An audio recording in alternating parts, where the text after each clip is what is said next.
नमस्कार मंडळी, मी Sam कोळे, Sam Safarnama blog या यूट्यूब चॅनलमध्ये तुम्हा सर्वांचं स्वागत करतो। कसे आहात? बरे आहात ना? तर मंडळी, आपण आज जाणार आहोत राणीच्या बागेमध्ये आणि कोणी ज्यांनी राणीची बाग पाहिली असेल त्यांनी हा ब्लॉग पहा आणि ज्यांनी पाहिली नसेल त्यांनी हा ब्लॉग नक्की पहा। तर मंडळी, राणीच्या बागेमध्ये प्राणी आहेत, पक्षी आहेत, त्याचबरोबर फिश ठेवलेले आहेत वेगवेगळ्या प्रकारचे आणि बरंच काही पाहण्यासारखं आहे। सो मंडळी, आपण जाऊया तिकडे आणि पाहूया राणीची बाग कशी आहे, कशा पद्धतीने तिकीट काढलं जातं, तिकडे काय काय आहे पाहण्यासारखं। त्याचबरोबर मंडळी, तुम्हाला जर तिकडे जायचं असेल तर इथून मी आता बोरिवलीवरून दादर ट्रेन पकडेन आणि दादरवरून CST वाली ट्रेन पकडेल आणि भायखळाला उतरेन। भायखळाला उतरल्यानंतर एक हार्डली 5 मिनिटावरती आहे। सो असं तुम्ही प्रवास करू शकता, मीही त्याच पद्धतीने प्रवास करणार आहे आणि आपण पाहूया नेमकं कसं आहे राणीची बाग आणि तिकडचे कशा पद्धतीने पक्षी प्राणी ठेवलेले आहेत हे पाहूयात। आणि मंडळी, तुम्ही जर आपलं ब्लॉग हे सॅम सफरनामा ब्लॉग हे चॅनल सबस्क्राईब केलं नसेल तर लगेच सबस्क्राईब करा। त्याचबरोबर आपलं इंस्टाग्राम पेज आहे सॅम सफरनामा ब्लॉग, तेही पेज फॉलो करा, मी तिकडे बरंच अपडेट टाकत असतो। सो मंडळी, जाऊया आणि पाहूया आपण राणीची बाग कशा पद्धतीने आहे। तर चला मंडळी, राणीची बाग या संग्रहालयाचा आपण मुख्य गेट पाहू शकतो। फायनली मी राणीच्या बागेच्या गेटजवळ उभा आहे, इथून मी आतमध्ये जाणार आहे। तर तुम्ही माझ्या पाठीमागे पाहू शकता प्रचंड प्रमाणात गर्दी आहे, वॅकेशन चालू आहे त्याच्यामुळे गर्दी आहे। तर आपण इथूनच आतमध्ये जाणार आहोत। तर चला मंडळी, तर आपण आता इथे तिकीट कशा पद्धतीने काढलं जातं हे पाहणार आहोत। इथे आल्यानंतर ऑनलाईन तसेच ऑफलाईन दोन्हीही पद्धतीने तिकीट इथे अवेलेबल असतं। आपल्याला ज्या पद्धतीने सोयीस्कर वाटतं त्या पद्धतीने आपण तिकीट काढू शकतो। इथे आपल्याला मॅप देण्यात आलेला आहे, या मॅपच्या सहाय्याने आपण राणीची बाग फिरू शकतो। कुठे कोणत्या प्रकारे प्राणी आहेत, कुठून जाणारा रस्ता आहे, हे सगळं या मॅपवरती देण्यात आलेलं आहे। मिनिमम तिकीट 50 रुपये आहे प्रौढ व्यक्तींचे आणि फॅमिली असेल तर त्याचे 50-50 प्रमाणे आहे। असं वेगवेगळे चार्जेस आहेत। छोट्या मुलांसाठी 25 रुपये तिकीट आहे आणि त्याच्याहून म्हणजे 12 वर्षाखालील असेल तर त्यांना खूप डिस्काउंट दिलं जातं, म्हणजे बिलकुल तिकीट घेतलं नाही त्यांचं। तर हा मुख्य चेकिंग गेट आहे, या गेटवरती सगळ्यांची चेकिंग होते, त्याचप्रमाणे तिकीट पाहिलं जातं। आपण समोरच पाहू शकतो, थांबा मी लवकरच येत आहे। गेटमधून आत गेल्यावर डाव्या बाजूला आपल्याला हत्ती पाहायला मिळत आहे।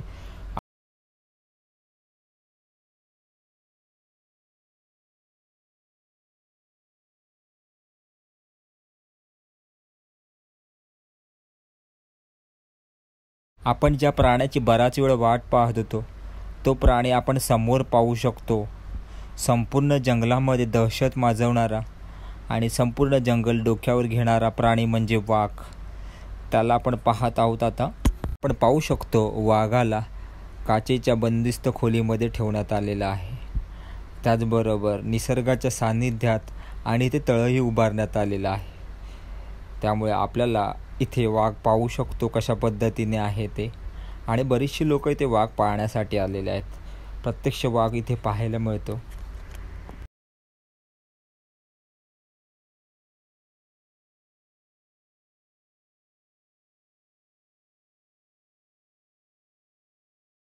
त्या व्हिडिओ कशा वाटतायत तुम्ही कमेंटमध्ये सांगा। आणि आता आपण पुढे जाऊयात आणि वेगळं सेक्शन पाहूयात, काहीतरी वेगळं नवीन पाहायला मिळेल मलाही आणि तुम्हालाही। तर मंडळी, राणीची बाग कशी वाटते तुम्हाला नक्की तुम्ही कमेंटमध्ये सांगा। आणि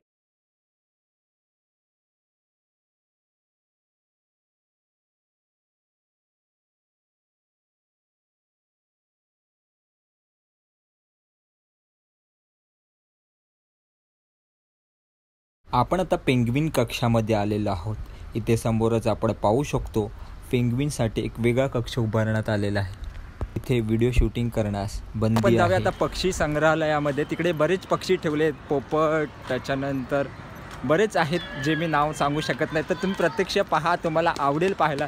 तर चला पुढे आपण जाऊया पक्षी संग्रहालयामध्ये। आपण आता पक्ष्यांचे नंदनवन या ठिकाणी आलेलो आहोत आणि इथे आपल्याला वेगवेगळे पक्षी पाहायला मिळतील।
सगळ्यात चतुर प्राणी म्हणजे बिबट्या.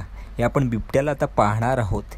बिबट्याला एका बंदिस्त पिंजऱ्यामध्ये ठेवण्यात आलेलं आहे.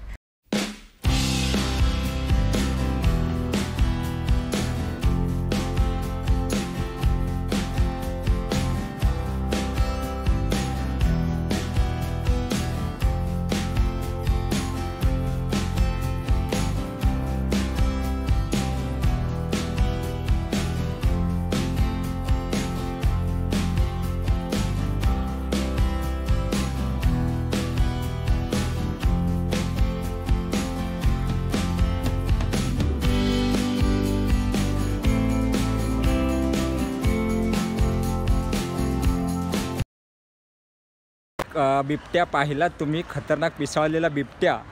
तर थांबा, व्हिडिओ स्किप कर नका, पुढे अजून इंटरेस्टिंग होणार आहे. राणीची बाग पूर्ण तुम्हाला एक्सप्लोअर करणार आहे. पूर्ण व्हिडिओ शेवटपर्यंत पहा मित्रांनो. आपण आता कासव पाहण्यासाठी आलेलो आहोत आणि आपण इथे पाहू शकतो वेगवेगळ्या प्रजातीचे इथे कासव ठेवण्यात आलेले आहेत.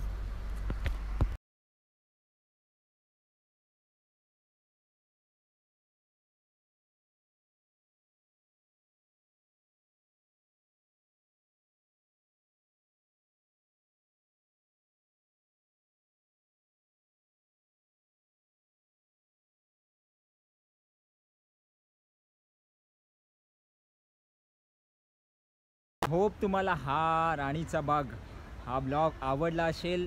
तर तुम्ही मित्रांनो लाईक करा, शेअर करा, सबस्क्राईब करा आणि जास्तीत जास्त लोकांपर्यंत पोहोचवण्याचा प्रयत्न करा. आणि हो मित्रांनो, चलो भेटू आपण पुन्हा एकदा नवीन विषय घेऊन, नवीन चर्चा करण्यासाठी. चलो बाय बाय, टेक केअर.